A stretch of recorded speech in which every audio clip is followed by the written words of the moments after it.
¿Qué es el Museo Sacro de Caracas? Bueno, si pudiésemos definirlo rápidamente, pudiésemos decir un espacio intercultural que está ofreciendo la Iglesia para promover la evangelización de la cultura.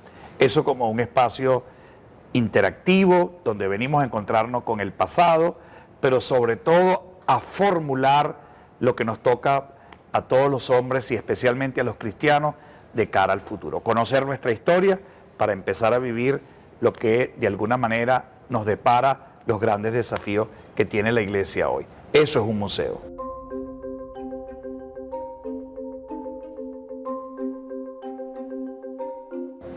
¿Cuándo surge la idea y el momento de empezar la restauración de este museo que está contiguo a la Catedral de Caracas?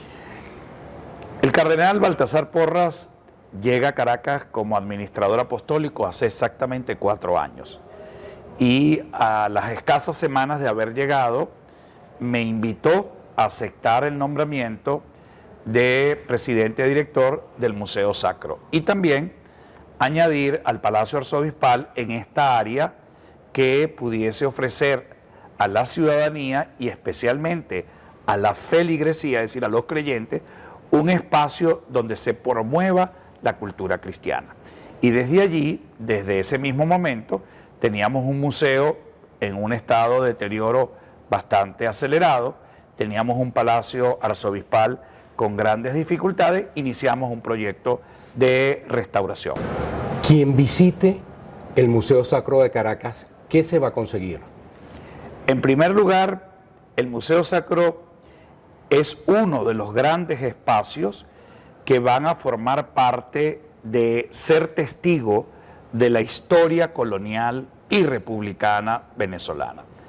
En el cuadrilátero de la Plaza Bolívar se gestó Venezuela, se gestó la independencia, y recordemos que además nos vamos a encontrar con todo un proceso histórico largo, increíble, que de alguna manera creo que pocos espacios en el mundo pueden ofrecer. En primer lugar, la creación de la ciudad capital. Aquí está la piedra angular donde Diego de Lozada, conjuntamente con la iglesia, fundan la ciudad de Caracas, que además lleva como patrono a Santiago de León de Caracas. Pero seguidamente se construye una pequeña ermita, luego la primera parroquia que se construye en la ciudad, que lleva el patronazgo de San Pedro, y se construye el primer cementerio.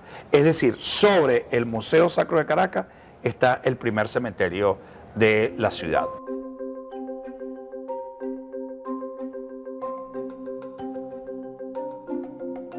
Y seguidamente se construye, una vez que está clausurado el cementerio, el colegio episcopal, que es un poco esta edificación que nosotros vamos a ver en los años 30, 40 del siglo XX, pues se construye una edificación, se parte en dos lo que es hoy el recinto de lo que es el Museo Sacro y se construye el edificio Gradilla.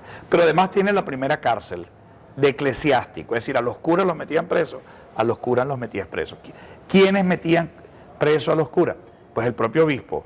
¿Por qué razón? Bueno, cuando atentaba contra la moral y la costumbre y sobre todo cuando atentaba contra las verdades de fe. Entonces, imagínense ustedes ya solo el hecho de conocer una cárcel colonial destinada a el clero, bueno, ya eso representa un atractivo no solamente turístico, sino también para la investigación exhaustiva que los historiadores de alguna manera necesitan documentar todas estas fuentes maravillosas que nos encontramos en la ciudad. Por otro lado, también aparece una colección propia que tiene que ver con pintura, tiene que ver con objetos, con piezas, con bienes muebles e inmuebles, porque dentro del recinto del Museo Sacro está la única torre mudéjar que hay en Venezuela, además de una serie de pinturas de gran relevancia que custodia como parte de la colección propia del Museo Sacro.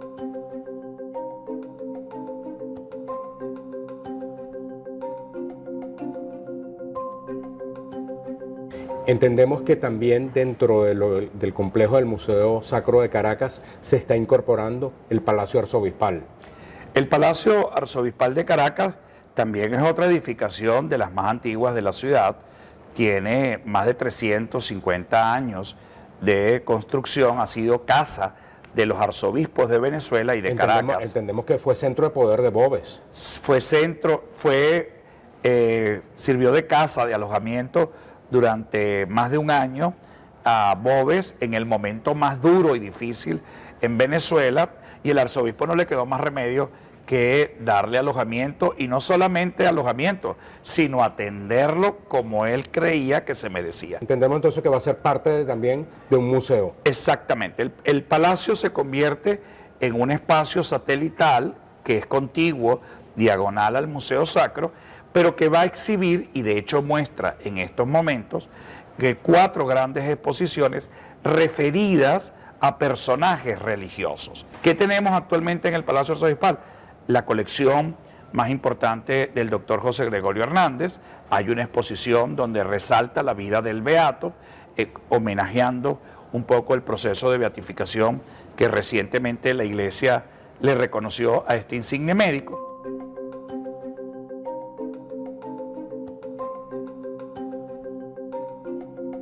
Un visitante que venga para acá, ¿qué va a ver además del Museo Sacro? Bueno, tiene que hacer el recorrido que inicia en el museo y termina en la catedral, es decir, visitará las 6 salas que hay en el Museo Sacro, todo ese recorrido, y además conocerá el cementerio, conocerá su historia, habrá toda una experiencia maravillosa que el visitante se va a conectar con un espacio extraordinario. Y luego en ese recorrido pasa al Palacio Arzobispal y luego se conecta a la catedral para concluir el recorrido.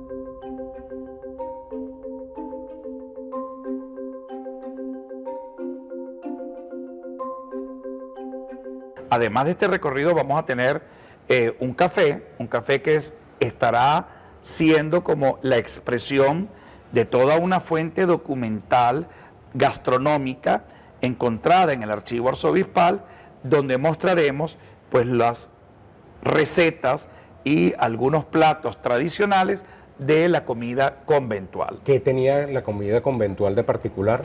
Muchísimo. Hay una expresión que creo que te puede resumir todo lo que es la comida conventual: bocato di cardinale. Cuando la gente hace esa expresión italiana, hace referencia de que la comida es maravillosa.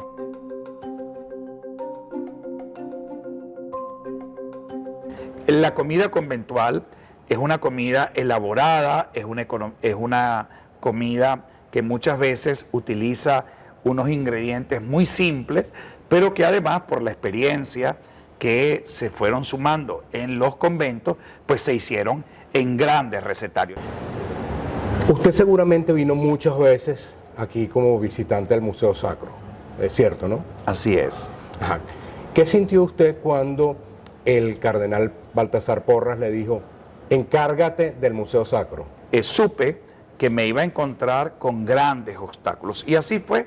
El primer gran obstáculo, ¿sabes cuál es? El pesimismo, en creer que nosotros no somos capaces de cambiar nuestras realidades. Y aquí se demostró que con muy poco dinero, pero con una gran fuerza de voluntad, se pueden transformar espacios. Con esto quiere decir que en la restauración del Museo Sacro ha habido más que todo un fe, confianza, optimismo y no necesariamente un milagro. El milagro viene en primer lugar porque con muy pocos recursos logramos todos estos espacios maravillosos. Y creo que nos lo decía Peter Drucker cuando de alguna forma se refería a la constancia y a la perseverancia del propósito.